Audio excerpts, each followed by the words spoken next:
नमस्कार मित्रांनो, लग्नानंतर होईलच प्रेमच्या पुढील भागात आपण बघणार आहोत पार्थ आता काव्यासमोर बसलेला असतो आणि तो मनातल्या मनातच विचार करत असतो की आपण काव्याला उगाचच त्रास दिला, आपण आपल्या लग्नाला सेकंड चान्स दिलाच पाहिजे असं विचार करून तो काव्याचा हात हातात घेतो आणि म्हणतो, काव्या, मला तुम्हाला मैत्रीचा हात पुढे करायचा होता, पण मी तुम्हाला डिवोर्स दिला आणि कोर्टाची पायरी चढलो. शहाण्या माणसाने कोर्टाची पायरी कधीच चढू नये असं म्हणून पार्थ म्हणतो, आता मी आपल्या लग्नाला सेकंड चान्स देणार आहे.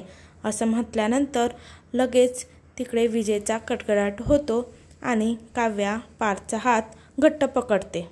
तेव्हा पार्थला वाटतं हे तर शुभ संकेत आहे आणि तो ठरवतो आता आपण आपल्या लग्नाला नक्कीच सेकंड चान्स द्यायचा. आणि इकडे नंदिनी आणि जीवाचा गैरसमजसुद्धा दूर झालेला आहे आणि जीवाला माहिती पडलेलं आहे की नंदिनीने चुकीचं पत्र वाचले होते आणि नंदिनीला पण कळालेलं आहे की ते पत्र आपल्यासाठी नव्हते.